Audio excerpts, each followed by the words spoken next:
Tyler. Marketing. Welcome to the... That's all I'm going to say today. Marketing. I'm just going to say marketing through the whole podcast. You got to say it at different levels, like marketing. I'm peaking. You are. You're marketing. That sounds terrible. Could we I'm not sorry. save that? Hold on. Like, I'm serious. taller than you think. At the beginning, you got to do that. I'm sorry. I should have done that before we started rolling. I can't even undo it now. My lady heads. No offense to the ladies. The train is already off. My little child hands that are not strong. I type. I don't fix stuff. Yeah, I know. Soft hands. Yeah, they're soft. Sometimes when I go to the gym a lot, they get a little bit rougher. Oh, yeah. Okay. There's another voice. Who is that person we're talking to? Who is this voice? Jenny Merck is with us. Oh, there she is. In case you don't know, what's your title? I'm a social media marketer. Come closer. Oh, I'm a social media marketer. Social media marketer. There. That's how you Did we find spell her. your name right, Jenny? Usually I spell did, I spell people's names very incorrectly, and it's embarrassing, and then You got it. we'll put it to where people can see your handle and the names. We're good. Perfect. That's okay. Take a screenshot of that. Put it in your phone. You're going to want to talk to Jenny after this podcast. Okay, Jenny, Yes. marketing. Here we go. I'm going to keep saying it. Marketing. Well, with my last name, Merck and marketing, it's like I've always thought, how could I merge those two together? Marketing? You should call Like- it marketing. Yeah. Oh my God. What a great idea. Okay.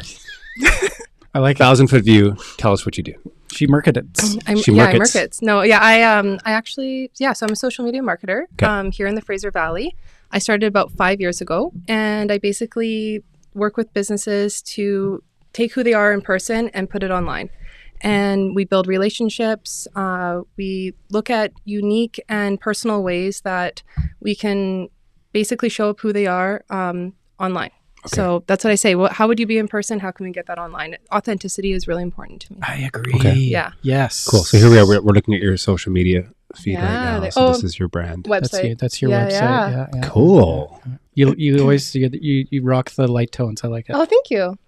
Rocking it. And we have like a lot in common. Like we both grew up in Langley. Yeah. I'm sure we have a ton of mutual friends. Yeah. I'm sure we looked on Facebook. You'd We see. went to the same elementary school. We did. Holy smokes. Yeah. Sorry, you Are you guys guys done? Jeez. Okay, I'm just saying. I'm just this kidding. is really cool that when so you're left amongst people that you know. Yeah. Okay, so tell us more. So I like that we were looking at your website. We were looking at your brand there. So you said that you do it for businesses, but you also have a bit of a dental background. Is that correct? I do. Yes. Yeah. So when I was about 19 years old, I got into dental. I worked for a general office for a bit, and then I got right into working with an orthodontist. And that was a really great time in my career where she really invested in learning all things marketing for dental. And so I got to work with a lot of different, what's the word? Like vendors or Vendors, yes. No. A lot of different, starts with the C. Consultants. Oh, no. Consultants, yes. There we go. Yeah. A lot of different I consultants. win. Yes. Give me $5. Yes. And another letter C, conventions. Went to a lot of different Conventions and conventions. consultants. Yeah. Oh. Yeah. She really invested in that. And Okay. one of the biggest parts of that was actually traveling, which was super fun at that time of my life, So early you 20s. got to travel. Yeah. She would actually send us on all sorts of trips to learn. So Seattle, Can I Phoenix. work for this person? I know. It was awesome. It was so Where do we fun. sign up? Yeah. Should Who even- is she? Dr. Williams with South Surrey Smiles. Okay, so Dr. What's her first name? Leslie Williams. Dr. Leslie Williams, South Surrey Smiles. We're going to give her a free plug, Yeah. right? Yeah. If we should. Mhm. Should we? No, yeah. She's done ortho for my siblings. Like Wait a minute. she's a very awesome orthodontist. You still like her? You guys still get along? Oh, yeah. We get along. Okay. Yeah. So South Surrey Smiles, Dr. Leslie Williams. got it. Yeah. Cool. Carry on. Yeah, so we would invest in these types of learnings throughout the year, probably about 3-4 times a year. We'd either go somewhere or someone would come to us. Karen Moad with Hummingbird Consultants. Have you ever heard of her? Hummingbird. Yeah. Right? That sounds familiar. Yeah. Mhm. Yeah, she was awesome. She works with a lot of, she specializes in ortho, and she comes in and builds systems for growth and just, for the ongoing operations of the business as well. And So she gets inside yes. and turns the wrench, right? A very different marketing animal in between orthodontics and GP. Yes. Like a different. Would you say that? Oh, absolutely. Yeah. Okay. Yeah. Tell us more about that. How is it different? Well, first of all, they work off of referrals, right? Yes. And so they really need to stand out amongst all the other competitors. And they're always looking for ways to have new patients come to them. It's a one-shot deal, right? It's like, okay, you come and get your ortho, exactly. and then they're done. Whereas with the general office, general dentist, that's kind of a lifetime commitment if they're having, a good relationship with that dentist. Demographics are different, all sorts of different things. That's true. Yeah, too. Who their needs are, the age group, that kind of thing. So building relationships with also referring offices is really important. Also just being known in the community as being the best at your craft is very important. And also having a really slick experience when they come to the office, which was a big thing that she really worked with us on. So from the minute a patient walked into the door to the time that they left for their first visit we really analyzed how can we really make that the best experience possible. And then all of the follow-up after and when they come for their treatment and also after. So we really analyzed each part of those steps and where we can serve the patient best and also grow the business the best too. So do you find that, are you still working with a number of dentists? No, I'm not actually. Okay, Yeah. so you're kind of, Well, you're branching saying out, you right? wanted to get out of dentistry where, this might be us dragging you back. I know, right? Yeah. Like, no, We're dental's sorry. not going to let you go. We're sorry obviously. and you're welcome, maybe? Yeah. Yeah. Hopefully dental is still something you're entertaining. But my question now is that and the reason I ask that is because it seems to me that the GP market, the GP practice now seems to have to market more like a specialist. I've been out of the game for a while, so let me hear about this. Well, I think that everything that you just described Yeah. is kind of like, if we're marketing a practice, we might drill into, pardon the pun, we might drill into Invisalign. We might say, I had a conversation last night with a client where I'm like, okay, I'm like, let's talk about what we want to market about you. Let's talk about you. Mm-hmm. And, his feedback was, look, I just want as many patients as I can get. I'm like, of course, every dentist does, but I'm like, we have to really get granular on the services that you provide. Yeah. So, next week we're going to start taking a closer look at the services he provides so we can provide so that we can really sort of pull out what he wants to do as a dentist. Yes. And I think, like Jenny, you touched on it, telling the genuine story. Yes. You're being yourself. And Right. that's sometimes people miss that. And it goes to this, the stock photos and what they think they should do rather than what they should be doing. Yes. Yeah. Well, and there's this blanket of confidence that, if I was to be a dentist, I'd want people to know that whatever they came to me for, I'm a competent dentist and you can have confidence in the service I'm going to provide you. But at the same time, now here we are in a social media world where it's like, tell us about the journey. Yes. I'm a dentist I'm about to start doing implants. Yeah. Or I'm about to start doing ortho. Yeah. I'm about to expand my scope of practice. Yeah. Where do you start sharing that story with your patient base and also maintain a level of confidence with your patients to say, hey, I'm new to implants, but come with me on this journey. Yeah. I've got mentors around me. And this is why we rely so heavy on study clubs and mentorships in the dental community to say, this person might be new at implants. Yeah. They might be new at ortho. However, they're part of Dr. Fraj Edher's study club. They're part of Dr. Press Shaw's mentors study club are super to say, yeah. even though they're new at this particular procedure, they've got someone who's placed 1,000 implants looking over their shoulder, making sure that you're getting the best treatment possible. Yeah. So that for me really kind of bypasses the whole, marketing yourself saying, I'm expanding my scope of practice. Come with me on this journey as I tell you my story about myself as a dentist, as I expand my scope of practice. Yeah. And storytelling is exactly the word that I use. And having different pillars of content.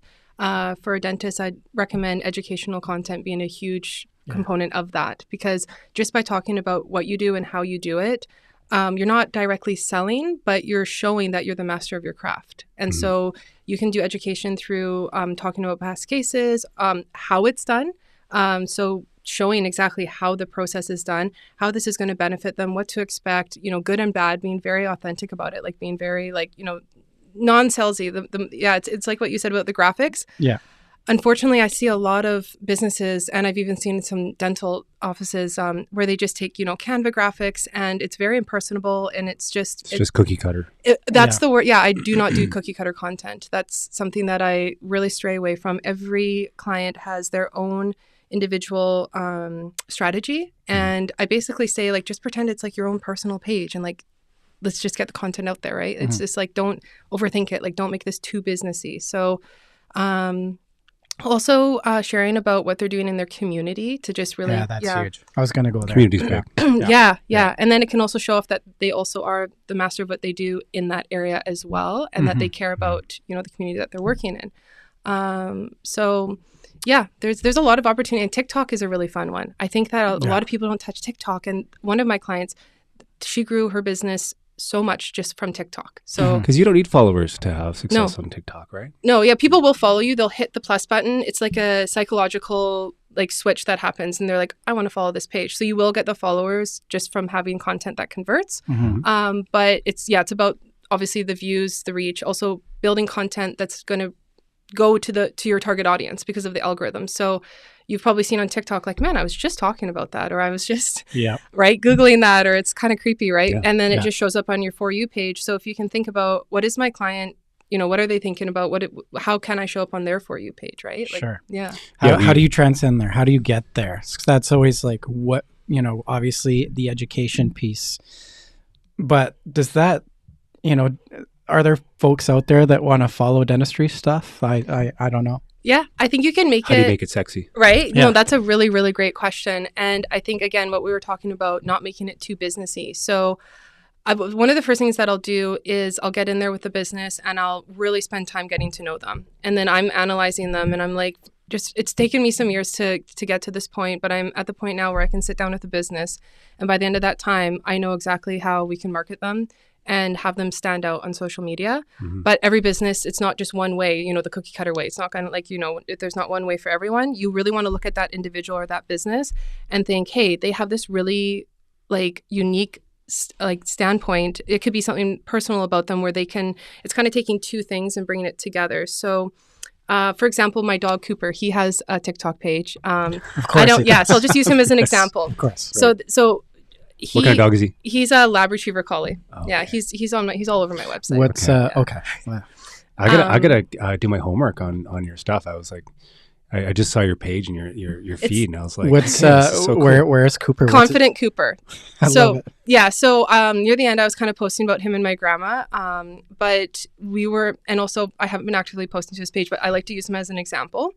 So he's a dog that's reactive. Do you know what that means at all? I should, considering my dad's a veterinarian. Oh, yeah. Your dad would know this word. Okay. So basically, he had how do I say, like, other dogs scare him, essentially. Oh, okay. And so he needed really special training. I adopted him, and I spent a couple of years really learning how to get him to a place where he could confidently go out.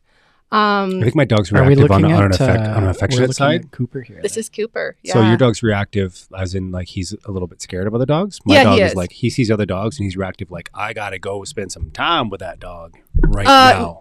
He's like I'm insecure, and he kind of barks and growls and lunges, but he's not going to actually do anything. But it's just like it's hard to. But he doesn't do that anymore. He's like, except on training. Is that the like all talk no bite? Exactly. Yeah. He's a sweetheart, but it's very. So anyway, so I worked with various trainers. I haven't actively been posting to his page, so it's an example in that what I'm talking about is So it's not just a dog account. It's a dog account that was providing training, but then training for reactive dogs. Nice. And so I think very niche. Yes. And so I think it's very important to find that niche in your business. And then that's really what really makes your content fly. Is like I also worked with a trauma coach. And so she's a coach, but she specializes in trauma.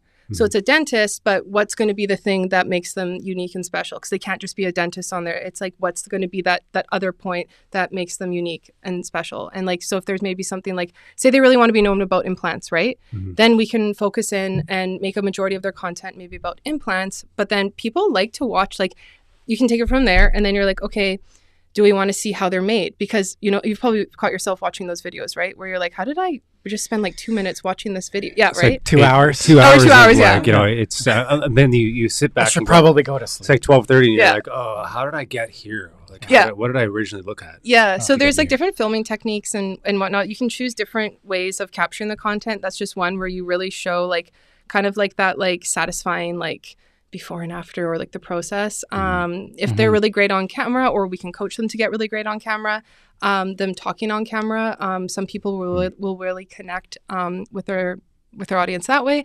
But yeah, it's really just finding that niche. That niche, like this and this type of thing. What's your I always call it the what's the proprietary. Now I'm I like this blanking song. on. I like this song. I know, right? It's hard. It's like While the letter. Tyler What letter does it start with? come up with the word that he's thinking of. It's basically proprietary property. How do I get there? Well, it's what is proprietary about what you do, right? What is like not you. I'm just saying like in general. Okay. When we're talking to a dentist or we're talking to a business, it's going back to the niche, right? Niche is the same word. Yes. Where it's like, you know, I'm going back to that conversation. I'm kind of regurgitating what you just said. Yeah. In the practical sense, where I'm like, okay, doc, so here we are. You're about to pay me money to market you. Yes. The first thing I'm going to ask Market you. you. Market. I'm going to market you. And the first thing I want to know is I want you to tell me what's proprietary about you. What's your what's unique about you? And they're like, well, I'm a dentist and I want more patients than I do general dentistry. So that's not very unique. It's not unique. So we're going to, again, so I already mentioned this, we're going to go into this next week. And we do this a lot of times, and I'm sure you do it on the daily, where it's like, okay, that's cool. And I find that I struggle with it as well, where I'm like, okay, what's my niche? What am I doing that's interesting? And we talked about this with Britt last week. I think it like encourages everyone to sort of just be themselves. It's the hard question. Like I think everybody has their own unique finger footprint. Yeah. I think so. And I think I can't think of it now. Fingerprint. Yeah, no, Fingerprint. I know what you mean. Yeah, intellectual property. That's what I was trying to say. Yeah. Of the IP. So what, like when I wake up in the morning, I'm like, what's my IP? What am I doing? If I was to build my own brand under Tyler McClendon, what am I known for? I know. What's my niche? I know. Okay, go. Yeah, I'm going to regret asking this question. Uh-oh, what is it? Go ahead. Well, everybody knows. Everybody knows. Okay. Say it. Everyone knows. Are you going to share it with us? Yeah. Okay. You're a movie guy. I was going to say that too. Yeah. I was going to say that A too. movie star. You're like the. I'm not a movie star. Yeah, you are. I've been in a few movies. To me, you are. You're a movie Am I the star. most famous person you know? Yeah, you are. Yeah. Oh, that's nice. Thank you. Just teed it up for me. Thank you. Yeah. But yeah, like what is said, your own personal brand? And I think from that, it shows what the patient experience. I think that's where we want to get to. Somebody that's deciding whatever business that they're wanting to choose. And, you know, obviously they use reviews as well. That's another major one. But people are already making the decision whether they like you or dislike you before they even like are face to face with you anymore. Yeah. Like if I was to sit down, social, and that goes for a lot of things. Yeah, and I can envision a conversation if I say, okay, Jenny, help me market my brand. Yeah. I can envision you ask me, okay, well, let's dive into who you are as a person. Let's find your niche. Yes. And then it'll force me. That's the hard question. I know what she does. She does marketing. She does marketing. Sorry, it'll force me as a business person to say, what's my niche? What am I good at? What can I do?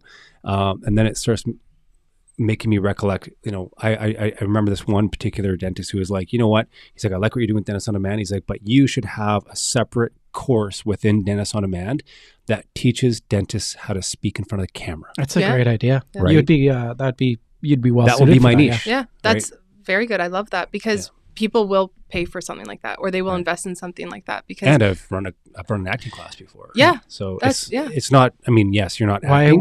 why are we not doing this? We should be doing more of it. Well, we do it when we go and shoot videos for our clients. I'm like, your answer is we don't have time, Mark. I'm like, we don't have time for that.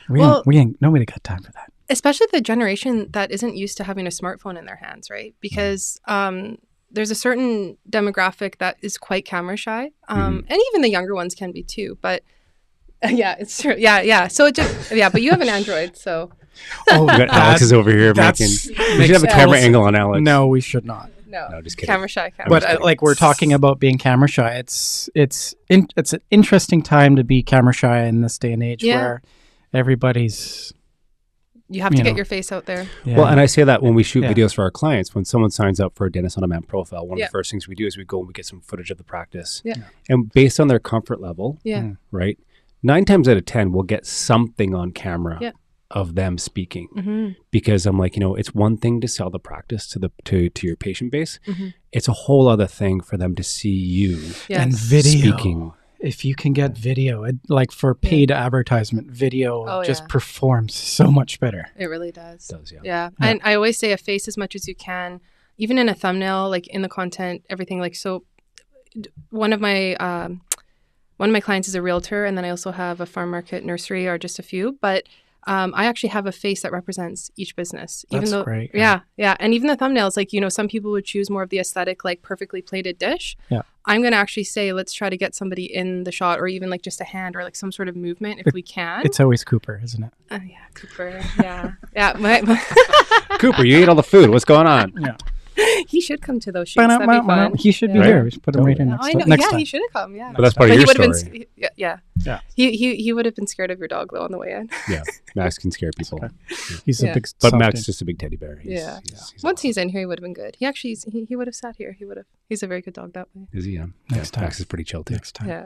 Okay, so someone comes to you as a client. What's the process for you? Are you building websites? Are you doing, or is it all just mostly social media? Social. Yeah. Okay. Yeah, and also email newsletters, because I really think that that's the thing, depending on the business, that can really make the final sale. Sure. So it's like all those different touch points, and now they just got, they've seen some of the content on social media leading up to receiving that email newsletter, and then they see it again, and then they're like, oh, I can click and buy, or it's like they have all the information they kind of need, and that's where you can be really salesy, is in an email newsletter. But where for social, it's kind of more of that warm up type of content. Yeah, there's different. Yeah. So those two avenues. I have helped businesses with their websites, though. I'll work with other businesses to do that, like Steigen Media. Adwin, he's someone I've worked with for years, and he actually did Leslie's website, for Salisbury Smiles. He's been awesome.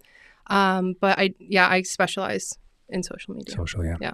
So when you, like you said, so if you're like, okay, I'm gonna take on as a client, however, your website's a disaster. Oh yeah, that's part of the discovery process. Okay. So a client does have to be at a certain point to be able for social to actually even work, because they're gonna, their different digital profiles are gonna be representing them, right? And so if we're gonna have this amazing social media page, but your website's not going to be representational of that, then we need to work on that. It's called a traffic funnel. Yeah, exactly. Yeah. And their Google My Business page is huge, and there's so much, like that's actually another thing that's kind of tied into social, but I also do an audit of that, and then I make sure that we're consistently adding to that, and also it's set up in the best way for that business to be able to. So you added their social, so that their Google. The Google My Business. Yeah, depending on the business, some of them will do that in house. It just depends on also each client is unique and different, right? So each client has a different team with different levels of like.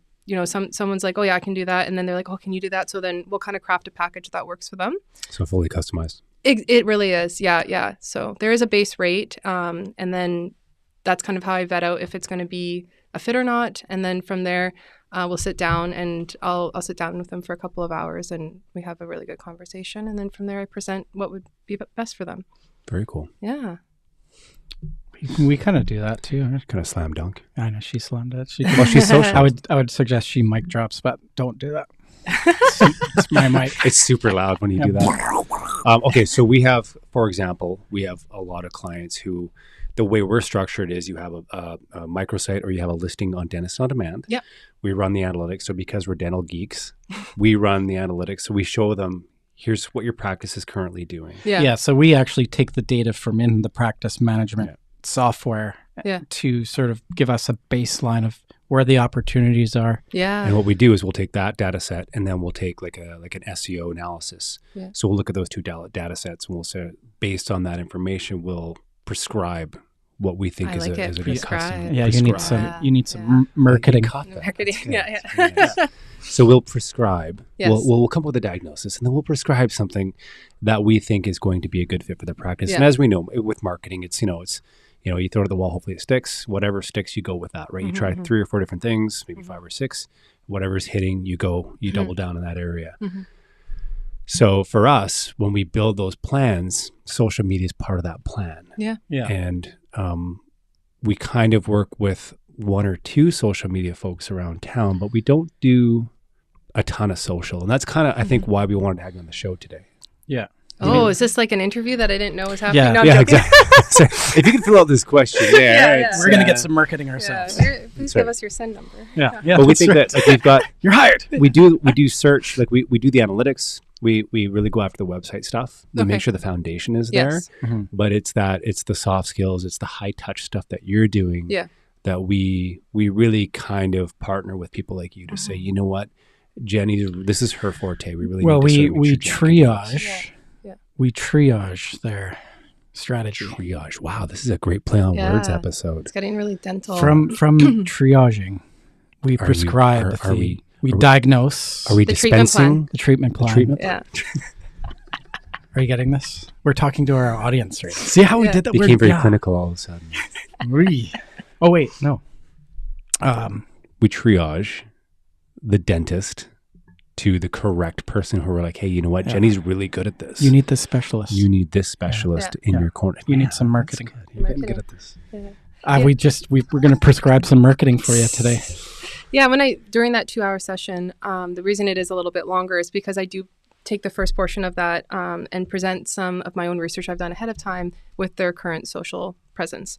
And then I'll show them what I've done with my clients, and then I'll kind of show them this is where you could be and your potential and where you're missing. And then as I'm talking to them and, we're chatting about different things, my gears are turning and I'm starting to think about, ways that they'll really stand out amongst their competitors. That's your fun, isn't it? Yeah. Yeah. The whole creative part of that strategy is so much fun. Let me put a plan together for you. So what about content? Do you create the content? I do. Okay. Yes. So you'll do like photos, video, blogs. Yeah. Yeah, I do. Okay. So if you're getting it like, I specialize more in the video. I will hire photographers depending on the niche. And so for dental, I would hire a photographer, and I'd want to I'm all about efficiency too, because everybody's time is very important. And so I'll have a photographer do photos, but then I really want to get their personality on the video. And so we will strategize video shoots, and then I'll come in and we'll just fire off all the content. But then there's some clients like, for example, the nursery and the farm market where they have product that comes and goes all the time. And so they're more of we're getting together like almost every week to shoot content because there's a lot of turnover. Yeah. Because it's like, oh, it's Easter. Oh, it's this. Seasonal stuff. Yeah, exactly. Yeah. We were just down at Man Farms and we did an interview. Oh, yeah. That's a great little place. Yeah. Right? Yeah. And they're growing strawberries in a greenhouse. So we had to show off how cool that is and that we're one of their main retailers.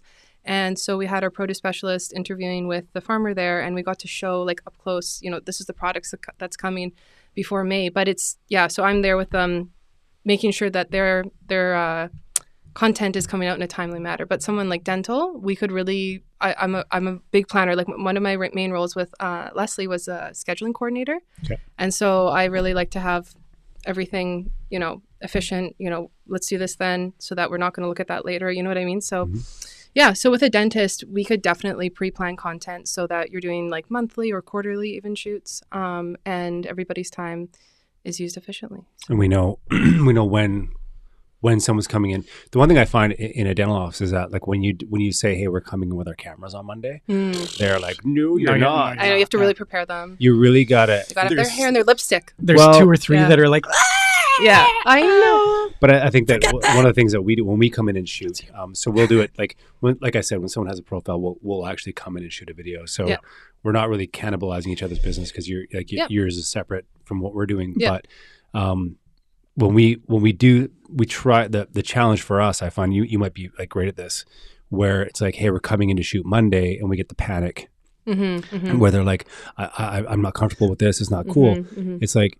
I think part of that conversation is saying, no, we're going to have cameras with us. We're just going to come in and chat with you guys. And then, Tyler, what happens? At the end, they're like, oh my God, that was so much fun. You guys are leaving? Yeah. What do you mean you're leaving? I know. They actually start Let's looking forward to it. Hey? It's hilarious. No, they really do. Every time. They're nervous. Time. By the time we're done, we're I look at Mark and I'm like, hey, are we good? And Mark's like, I got more than we need.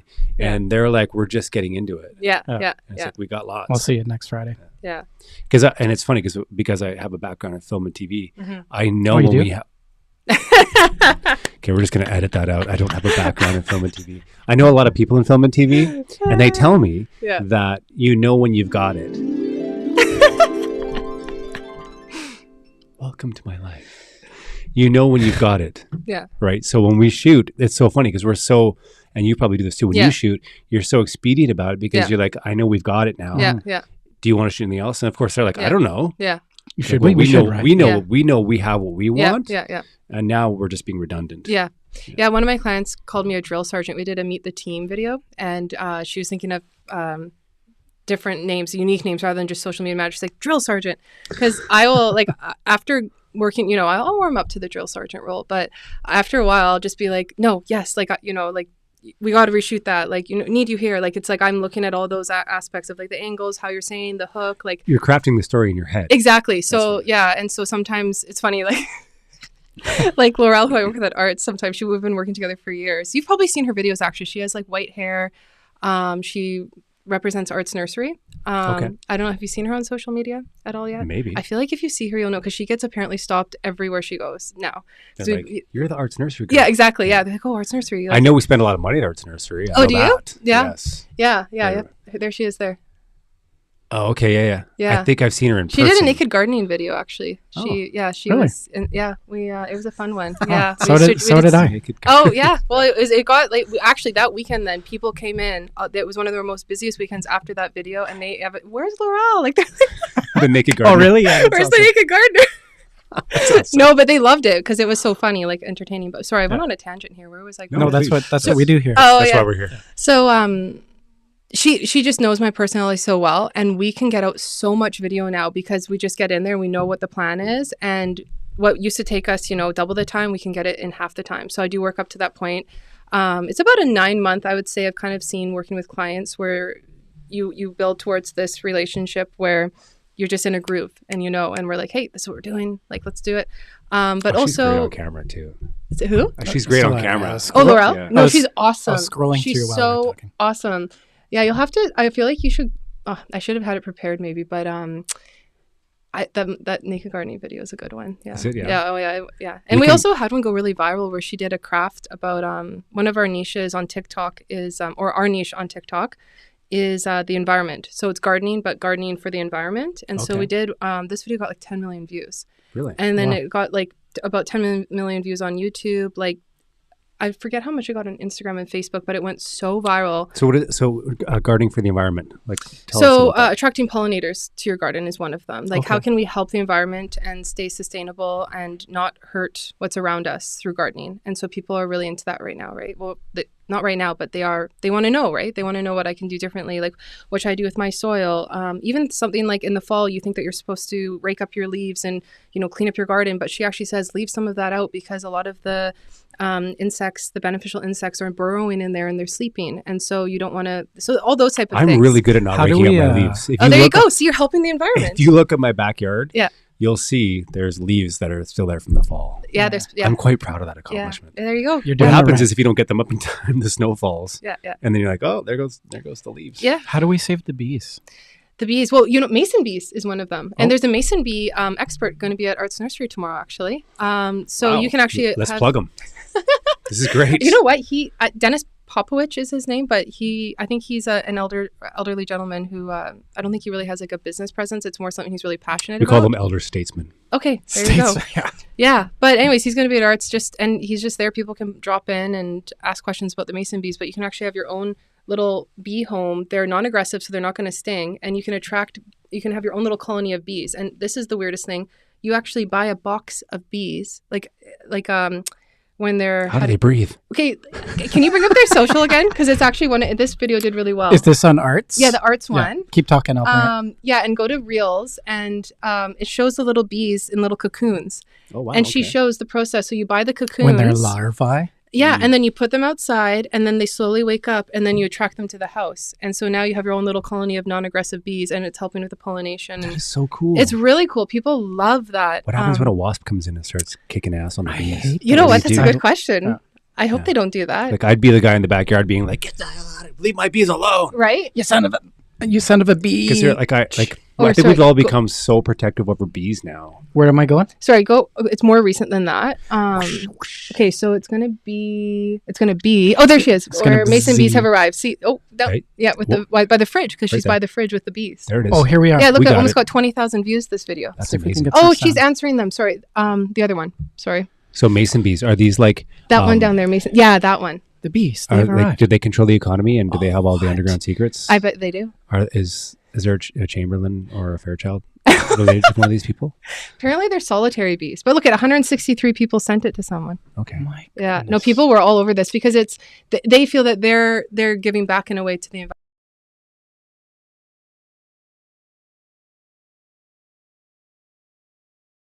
Someone actually said that. It's like you can go to the grocery store and just buy yourself bees out of the fridge. Cool. But, yeah, and there's the house. Yeah. And then and the reason they're called Mason is because they're like masonaries. So they they build walls. Yeah, they build their own little home in those little tubes. Okay. Yeah, and then she explains that. So you can. So they don't control the economy, though. Maybe they do. Yeah. Now I could see why it's you bad wanted. Mason I joke. see why you wanted. Oh, that one.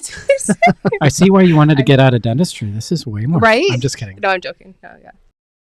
Yeah. No. Oh man, we're stuck in dentistry. You guys are playing with bees. You guys got bees and stuff. But what if you had a dentist who had a little backyard in there? Exactly. Somewhere in their practice, and like, hey, what about I have like having a little mason? Having a bee thing in each operatory. Okay, so this is super cool because I have like a backyard over here. They probably die inside. I want to get one of those things and put it in the backyard. And my wife's folks live on the bottom floor of our house. Yeah, and go to Arts Nursery. They would love that. Right? Yeah, it's a good gift. It's a great. You just have to make sure you keep it in the fridge before you give it to them, or the bees are going to wake up. Man, oh man. Yeah. It's a very unique product. I think I'll need my wife to come with me on that. Yeah. Just follow the instructions. Go to the talk tomorrow. There's going to be ice cream there too. What? Yeah, they have. Darn it, I'm going. Right? Yeah. They have a lot of good things happening over there. And that's at Arts tomorrow? Yeah, Arts Nursery. Okay. Yeah. Well, there's your plug, Arts. Yeah. Oh yeah. Because I don't give you enough money as it is. I'm just kidding. They're fantastic there. So big plug for them. Yeah. This is great. We could talk for hours. Yeah. This is super fun. How do people reach you, Jenny? Various ways, but on my website it says there's like different buttons to get in touch with me, but they can email me. They can DM me on Instagram. Do we have her handle up on the screen here? We can handle that. Yep. Let's handle Jenny's handle. It's just Jenny Merck on the screen. Yeah. Jenny Merck. Jenny Merck. There it is. For marketing your for all your marketing needs. We're gonna call you the dental marketer. Yeah. Very cool. Yeah. Social. Man, oh man, your brand is really good. Oh, thank you. You went swimming. I did. That was in Hawaii. Yeah.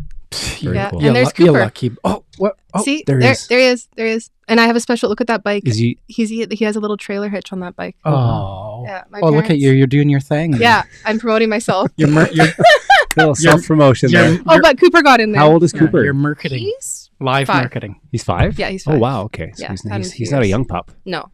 Okay. Max will be 2 in July. No, May. Oh, May. what's his birthday day? May 23rd. Oh, mine's May 7th, so I thought maybe we'd have the same birthday. Twinsies. Yeah. Sorry. I can't remember. I can't believe I remembered his birthday. He's a Gemini, though, so. His birthday is 4 days before mine. Oh. I'm a Gemini and a twin. Oh. So there's 4 of me. Wow. Okay. Yeah. Steer clear. No, I'm joking. That's right. She's been with me for 20 some odd years. So she's like, don't worry, I got this guy handled. Yeah. She's got me figured out. One last question. Yeah. We haven't asked this one in a while. It's been a while. Oh, I like this because I just keep looking. I know what question this is. You know what I'm going to ask, aren't you? Is a hot dog a sandwich? Sorry. It's a good question. It is a good question. Is that why there's a hot dog? There's a hot dog right behind you. Yeah. We used to ask it all the time. You can look at the the drawing behind you and contemplate. I mean, no. It's not. No. Thank you. That's fine. Thank you. There's no right or wrong answer. Yeah. And with that note, anything else? No. I think we're good. Yeah, I think we got your handle. Are we just going to get all quiet? All your hashtags and @ signs and everything all plugged in. Oh, thank you. Hashtag it up. No.